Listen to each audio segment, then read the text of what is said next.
Hi guys, and welcome back to another episode of Let's Play Modded Minecraft. I'm your humble host. See you later. We're here on FTB Revelations, but we're playing Plus because, I added a bunch of mods that I think are cool, and it was missing a bunch of mods that I wanted to play. As you can see behind me, our windmill is running strong, and sadly, I don't think it's going to last us if we want to progress through the other mods. So here's the thing, we need more power. And so today's project, we're going to hop down. I just wanted to show you guys this.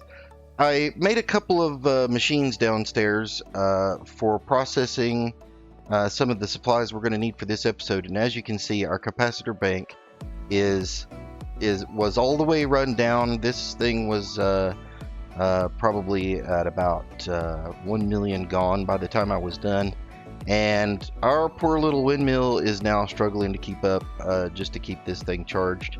Nothing is running downstairs though, so it will charge up on its own, but in the meantime we're gonna head all the way down to the basement, which is first floor. I did mention I was going to try to use the positive and a negative elevator controls in the last episode, but it was a little bit cumbersome to try to figure out, and I think to get positive and negative you'd have to use two controller blocks to show the positives on one and the negatives on the other. So I just decided to stick with the configuration that we have. So right now my bottom floor is the 1, and then as you go up the top, the very roof is the 5th floor. So I'm just going to leave it like that. And check this out. This is cool. Illuminating orb. Not enough wands. I found a magic wand in a loot chest. Where is it? In my backpack. Illuminated wand. It's pretty cool. It uses XP. If you see, I have like 3.5 XP down there on the bar. If I place one of these down, it uses a little bit of XP. How cool is that? The wand doesn't have durability because it uses your XP to place down the orbs. And you can just punch it, or you can right click it with the wand to get rid of it, and it's pretty cool. I like them. They're magic. It's magic, and we will be getting into some magic later on, but today we're going to be doing some technical magic. Now I've knocked out a hole in our back wall here, and I just want to show you real quick. If you look at the mini map up there in the corner, I do have these chunks loaded that are the base, and then the backyard is also loaded. I actually have 2 chunks. Let me back out just a little. I have 2 chunks back there, and the reason is because, well, let's go up there real quick and I'll show you.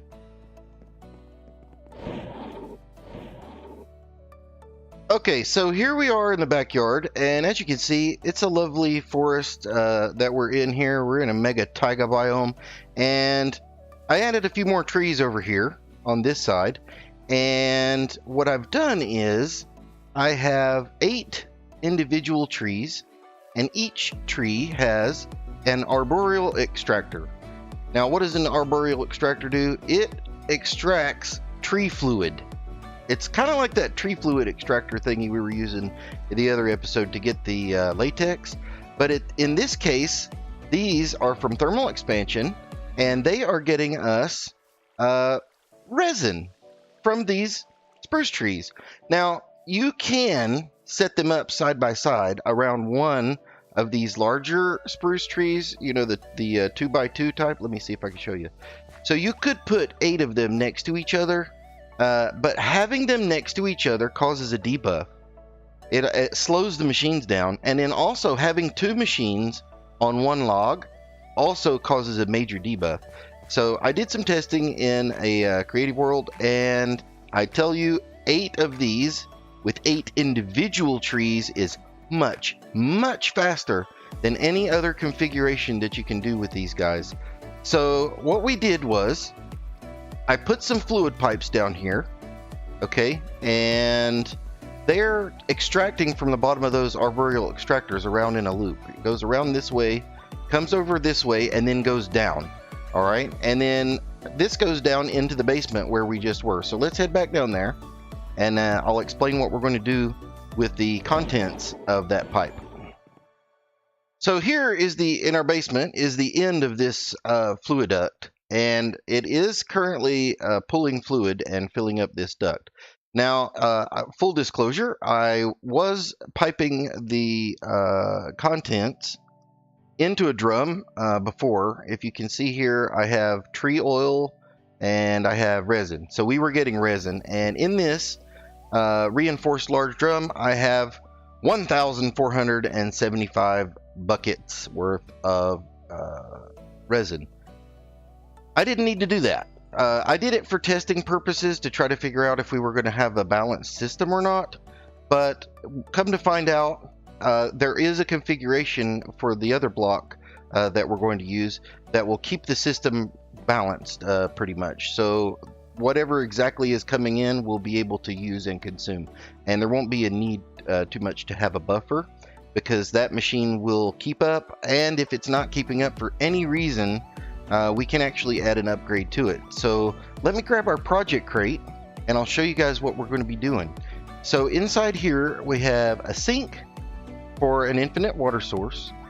We have a fractionating still. Now this is what's going to take the fluid from the trees and turn it into tree oil. It takes the resin and turns it into tree oil, and that's what we're going to be using for our fuel for our, not the steam dynamos, but these compression dynamos.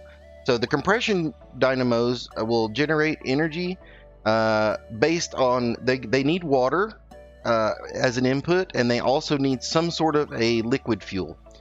The steam engines are more, the steam dynamos rather, are more of a solid fuel. Okay, and see it says requires fluid, fuel, and coolant for the compression, and this one says requires water and solid fuel. So both of these blocks are going to require water, which is why we need the infinite water source. And then what we're going to do is something I saw another YouTuber named Willx do, and we're going to convert these guys over into a boiler. So the compression dynamos will become boilers, and then the turbine augmentations will go on the steam dynamos. So we'll use these compression dynamos not to generate energy or a redstone flux, but we're going to use it to generate steam. And then we're going to send the steam over to these steam dynamos, which will run from the steam. And I don't believe they need water whenever you do that. But we'll check that out and see. We'll be able to find out easy enough. But that's going to require us to have a couple of upgrades. So I did some hardened upgrade kits, and those are really easy. Just Invar and bronze is something that you can do with the Tinker Smeltery very easily. However, we're also going to need a couple of these reinforced upgrade kits. And these are a little bit more difficult to craft because of it's this hardened glass. Okay, so hardened glass requires pulverized obsidian and pulverized lead. Let me just show you hardened glass, and I believe it's this one is the normal one. So you can make it if you have these pulverized materials just by crafting.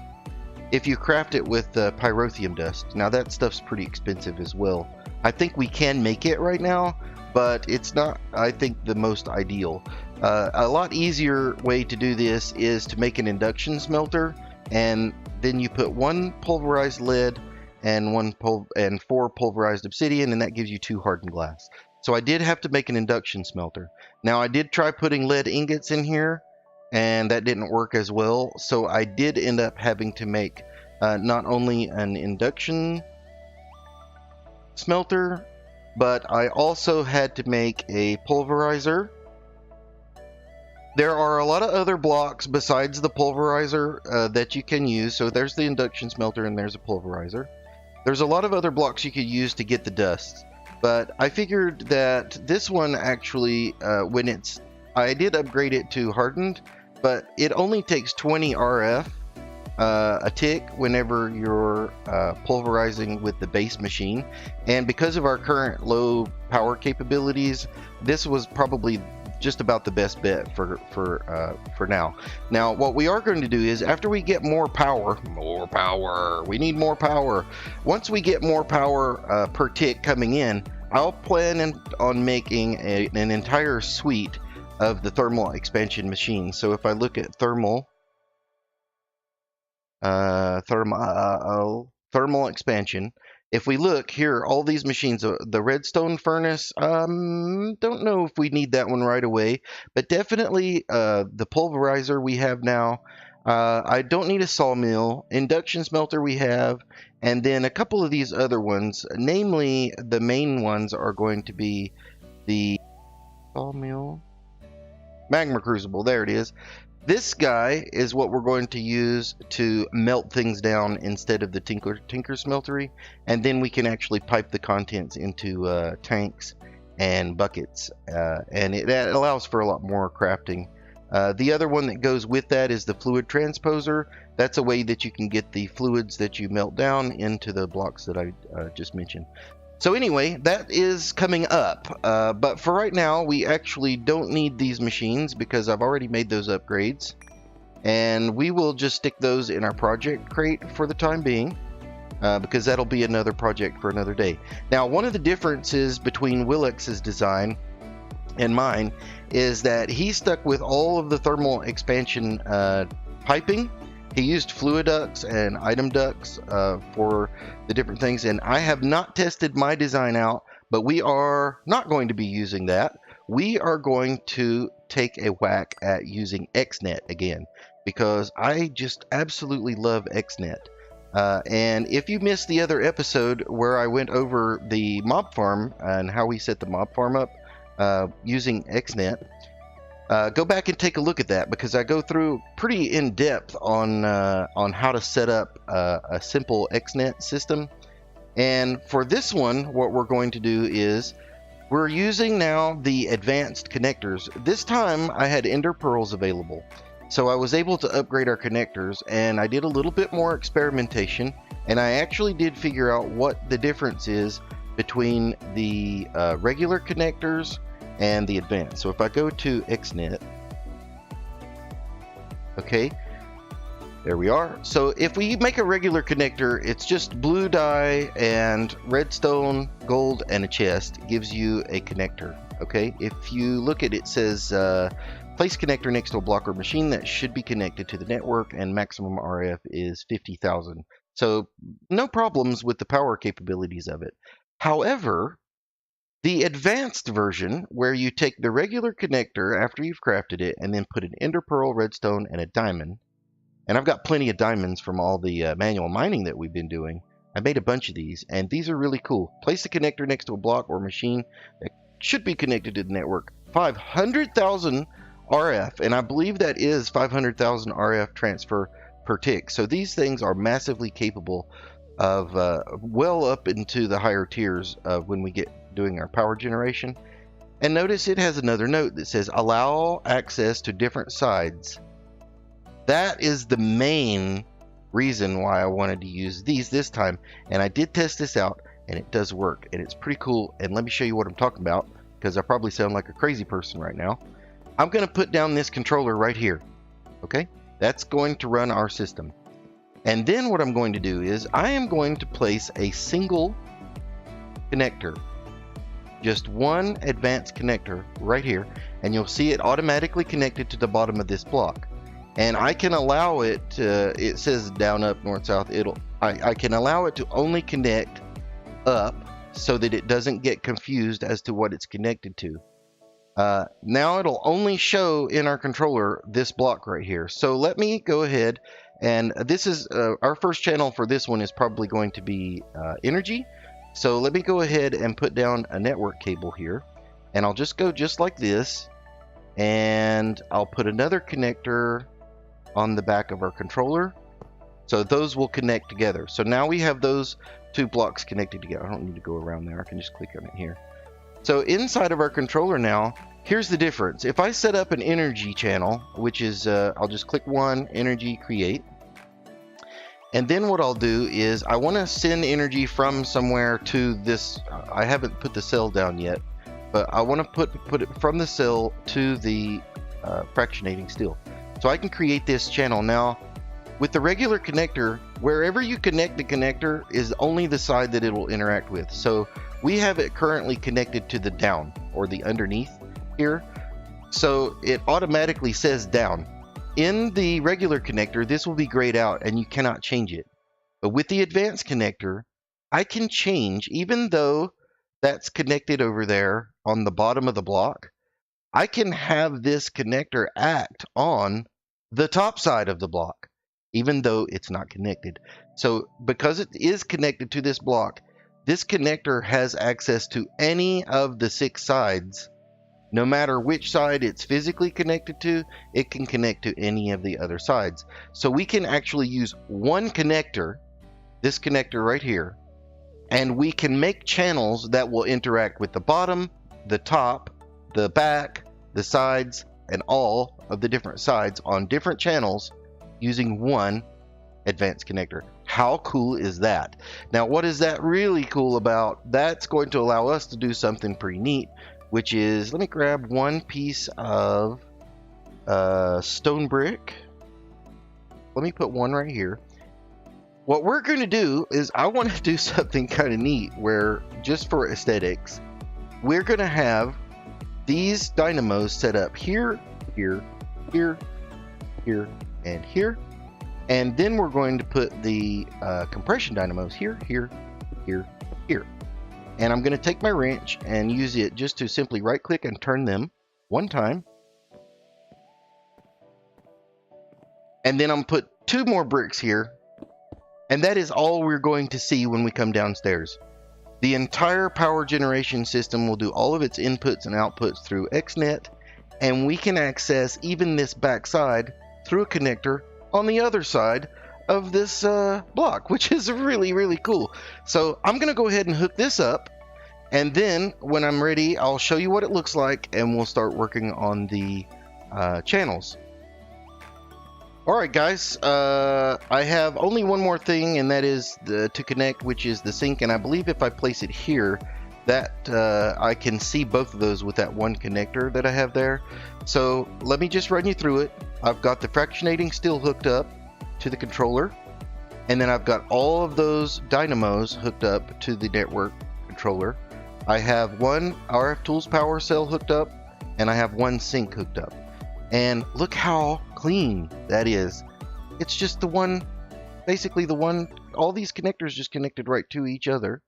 And that's all we're going to need for this entire setup. I love how clean and neat this is. One of the reasons why I love XNet. Now, I don't believe we're going to need to do too much more back there, but I'm not going to go ahead and close it up just yet. Because the next thing we need to do is we need to set up our controller. And this could seem a little bit intimidating if you haven't done this before, but don't let it be, okay? So basically, all you have to do is think one at a time, what do you want to do? Now, the first channel, I'm just going to set up the first channel is going to be energy, okay? But it's going to be the energy input, and the only thing that we need energy input on, we're going to extract from the power cell. Okay, and then we are going to, and this one won't do multiples because I have 2 blocks connected to it. I believe that's so that it will only interact with the one block. So we're going to take the energy out of the cell, and we are going to send it to the fractionating still. And we are also, as you can see, this thing is running out of power pretty quickly. So we also need to send power to our controller. And you'll see that filled right up, so that's perfectly full. So this block is going to power the controller. Yes, that's correct. Okay, just get my thoughts straight. And then we're going to next look at the water.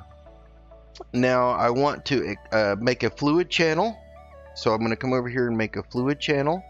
Create that one. I'm going to send water to the each one I want to extract from. I'm going to extract from the sink, and I'm going to input into each of the compression dynamos. I'm going to insert, insert, insert, insert, and then I need to know which of these is which, because one of them is going to be a regular steam dynamo, and it will need water as well. So I actually don't think it matters which one I choose on here, because it's not a matter of piping. So this will just send it to one of them properly. So I'm just going to pick the last one in the list and create it also as an insert. Let me change my mind. I'll put it up here with these because I'll keep all of these together. So these ones are going to receive the liquid fuel and this one is going to receive solid fuel, because the next fluid channel that we're going to set up is going to be the tile thermal expansion machine refinery. This is the fractionating steel. So the fractionating steel is going to we're going to extract the oil, the tree oil from it, and we're going to send it to each of these compression dynamos. Insert, insert, insert, and we're going to extract items as well. So we are going to need to set up a channel for items where we're going to go item, create, we're going to extract items, because this guy will make rosin, and that is a byproduct of the distillation process or the refining process, and that we are going to insert into this guy, so he will run from that solid fuel byproduct. So all of the products of the fractionating steel will be consumed by these generators. Okay. The next thing that we're going to do is we need to take and make another fluid channel, because these guys up here are going to make steam, and so is this one. So what we're going to do is we're going to make another fluid channel. I'm going to create a fluid channel, and then we are going to extract from here and here and here and here, and what we're going to be extracting from these is our steam. So these are going to create our steam, and then what we're going to do here, and this is going to, we're going to say distribute, and then we're going to do, I think, well, distribution. I think there was a round robin mode here before, but I don't see it now. Quite possibly. Is it a selection here? Insert, extract, insert. Okay, so it doesn't. So maybe it already is set up for an even distribution whenever you have multiples. So we're extracting steam from all of these dynamos, and we're inserting the steam into these 4 dynamos here. If I've done this correctly, this should work just fine. And then I believe the last thing that we're going to do is we're going to create one more channel that is an energy channel. And we are going to take the energy, extract, extract, extract, and extract from these 4 steam dynamos that are going to be using turbine upgrades. Okay, and what that's going to do is that's going to use the steam. These will no longer consume any fuel, but they will use the steam that's coming in. And again, I am not sure if they need water. If they do, we can come back to our fluid channel over here, and we can just make a few more inserts on that channel. But for right now, as far as I can tell, if we extract this energy, we need to input it somewhere, which means we need to input it into this block right here. And so we're actually going to be taking energy out of the cell to power those couple of guys, but we might not even need to do that once we get started, because once the system is running, we could take and since we're inserting energy into the power cell here, we can just insert energy to the fractionating steel and the controller from those dynamos. I can actually go ahead and do that. That way later on, if we want to, we can experiment with it, and then at that point, we may not even need this first channel. We might even be able just simply to delete this first channel, which would even open us up for another channel if we needed to. But I'm going to go ahead and try to start this thing up, you guys.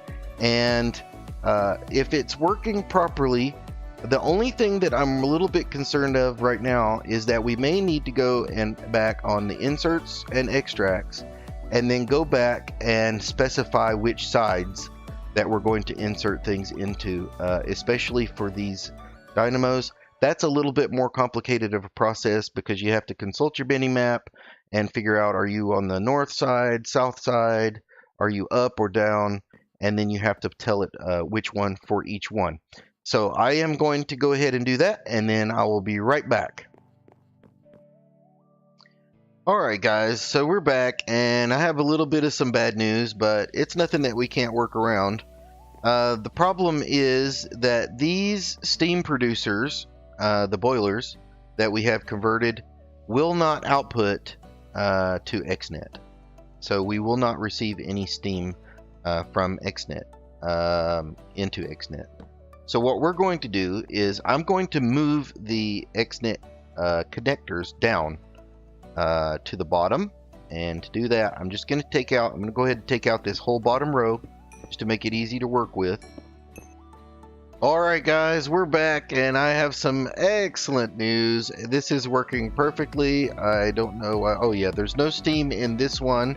Okay, there is a little bit now. Alright, so it looks like they're all starting to work.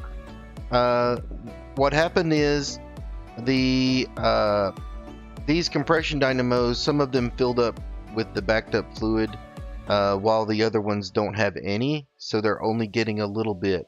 There you see, it just got a little bit, so it will take some time. Now, in order to make it so that these things will not overuse the fuel, because we do have only a limited amount that's being produced at a certain speed from the fractionating still, and what I have else left over to add as far as augmentations is I made up some fuel catalyzers as an augmentation, and you can see I have fuel catalyzer, and we're going to put one of those on each one of the compression dynamos. And why won't this one accept? I will need to use that last one on this guy here. Yep. And then put the augmentation for the fuel catalyzer in. This will help it so that it doesn't burn through the fuel quite as fast. You get more energy produced with less fuel. So that'll help it so that it doesn't use up the fuel so much. Now, as you can see as well, these turbines are actually starting to fill up with energy because we've actually, even though I've got our mob farm running so that we pulling power out of the system, these are going to start to, I don't have any energy inserting in here. So what I'm going to have to do is, this is set as an output right now. I'm going to set it actually, I'm going to leave it as an output, but if I take a wrench and I just hit the north side of it here a couple of times, that'll be an input. And then because this is an advanced controller, I should be able to go here and on the energy channel, on another separate energy channel, I'll make one right here. I should be able to extract energy from each one of these. So I'll set this as an extract. Extract.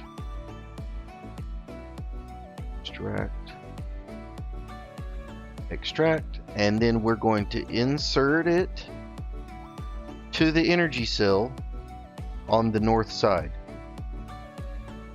North side insert, and look at that. Wow, it's filling up really quickly.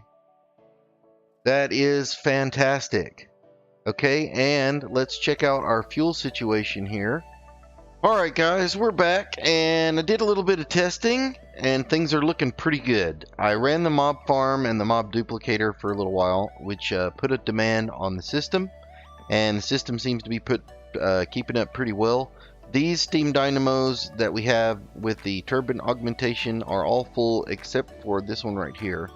Actually, he's full now as well, and he's just started to throttle back because the system is now pretty much full on power. And as you can see, I went ahead and I crafted up some more of those open blocks tanks, and I connected everything together so it would just be one tank. And doing that allowed to clean up the interface inside. If I just show you here, Now we just have the one tank, and then on the channel that we have here for the steam, basically we're just extracting here excuse me, we're just extracting here the steam, and we are inputting it down here into the steam turbines. So I have the energy set up for the fuel catalyzer and the controller on a separate channel. I am going to go ahead and leave those on a separate channel, because one of the nice things is, if I need to, I can actually turn off this energy channel, which is the main energy output to the power cell, just by clicking this button up here. And then that way, if I need to, I can create a backlog of fuel by allowing this guy to continue to run. I'm a little disappointed that we had to use these tanks. I did check out on GitHub, and that's where I saw that this is a known issue. It is a bug that these guys are not outputting their steam to any. It's not just XNet. It won't output steam to any other modded pipe or anything, as far as I could tell from the bug report. It has to output either into a thermal expansion fluid duct or some other tank. It won't directly output to these. So it was a little bit of a workaround, and it's not quite as pretty and elegant as I had originally hoped, but we are also going to stick it behind this wall right here, and we're going to forget all about it, because that guy is done. So that's our augmented power system for this episode, and I sure do hope that you enjoyed hanging out with me. Maybe you learned something. Maybe you enjoyed seeing me goof up and have a bunch of derps. But that's okay. That's a part of playing the game. That's a part of the thing that I like about this game. It's not frustrating or aggravating necessarily. It's a challenge, and you got to look at it as such. And as long as you do and you keep a good attitude, you won't have a problem. And if anything else, we can just make a big nuclear reactor later on anyway, so it won't be a problem. Having said all of that, I'm gonna see you later, guys. I had a blast, and I'll see you later. Bye-bye.